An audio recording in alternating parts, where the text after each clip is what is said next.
So let me begin by saying a few words about the evolution of the Center for AI and Digital Policy.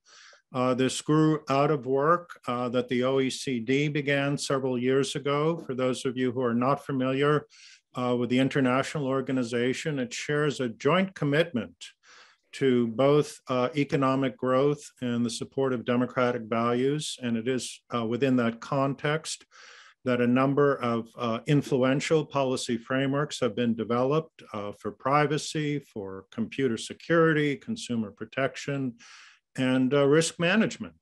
These have been influential policy frameworks. And we have also learned from the OECD about the importance of metrics, which means simply the ability at any moment in time to assess a country's status with regard to certain factors, to compare it against other countries, and also over time to analyze trends.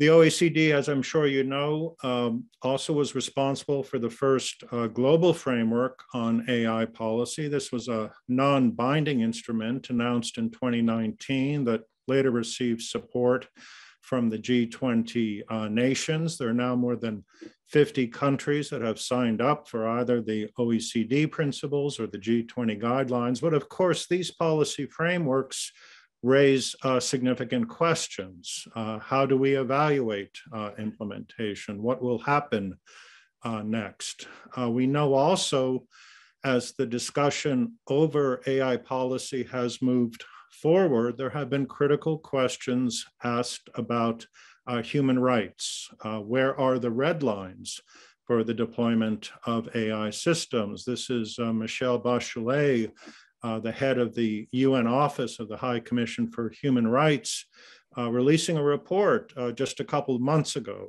saying that AI systems that do not comply with international human rights law should be prohibited. This was a very significant statement.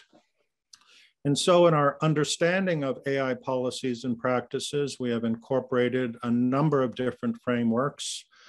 Here is one that may be familiar to some of the people at the roundtable today.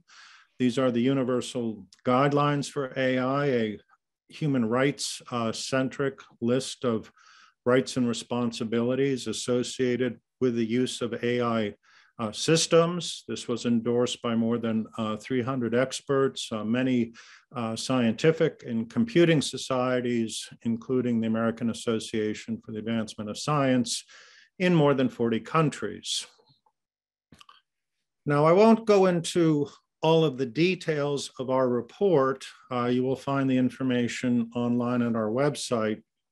What I've provided here for you is part of the matrix that we created, identifying 12 key questions that provided the basis for our rating and rankings.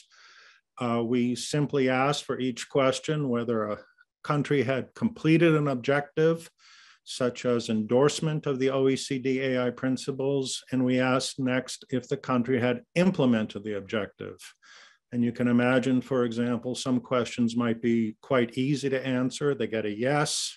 In other areas, we might see progress. That would actually be a P for partial. And then in other areas, there's simply not success on the metric we proposed. And what this has provided is the first numeric evaluation of AI policies and practices, initially for 30 countries, also providing a basis for ranking countries based on this numeric evaluation, which does, we believe, follow from global norms for democratic values. We have several findings here. We see the continued influence of the OECD, the G20 principles. Of course, that's about to change, which we are also tracking. We see a prominence of data protection law in many of the principles, ongoing discussion about red lines. And of course, as we noted earlier this year, there is continued evolution even within international organizations that have already committed to good AI practices. We noted the communique from Rome of the G20 leaders, which carried forward new commitments on privacy and gender equality. In brief, here are our rankings. We allocated the countries that we had evaluated into 5 tiers. We placed Germany in the top. You'll see from the slide where some of the other countries have been placed. It will be interesting, of course, when we come back again early next year and make new evaluations. There will likely be some changes in these designations. And then finally, and I'm going now to turn this over to Merve, we have been actively engaged in promoting what we can consider to be good AI practices and policies based on the research that we have done. We have issued statements. We have notably for this event endorsed the Athens AI Manifesto, which we think is a critical reference document for the understanding of AI and democratic values. And now for Merve. Thank you, Mark, and thank you for the organizers of Athens Roundtable. Great to be here and partnering with this event in terms of policy making and regulation. So as Mark mentioned, early last year, we launched CAIDP, Center for AI and Digital Policy. Our mission is really to track AI policy news and events and provide briefs to AI policymakers and decision makers, provide assessments within the regulatory and policy world, and make this work more accessible to a wider community globally as well. And we want to make sure that we center it within human rights and democratic values. Mark, if you can skip. And to that effect, in terms of capacity building and making this work more accessible as well, we have launched our research group. We are now accepting applications for our 3rd cohort, where we're looking at skills building in terms of AI policy analysis, research, and writing. We run multiple meetings throughout through the week, throughout semester, and then ask our research group members to take a test and focusing on AI history, issues and institutions, regulations and research methods focused on policy work. And a difference from some of the other initiatives, we also require a statement of professional ethics for AI policy. And we have a mix of professionals in the field, in their respective fields, as well as graduate and postgraduate students attending. And in terms of for our 2022 priorities, we've been working closely with a number of international and supranational organizations in the policy field throughout this year.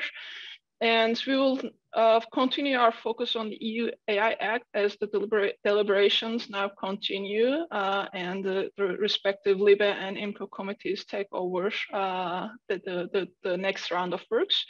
UNESCO AI recommendations have now been adopted by 193 countries, but we will be focusing on the reporting and implementation side. And across everything, our work is really to keep countries and governments accountable for their endorsements and to help move towards a fairer and just society that respects democratic values, human rights, and rule of law.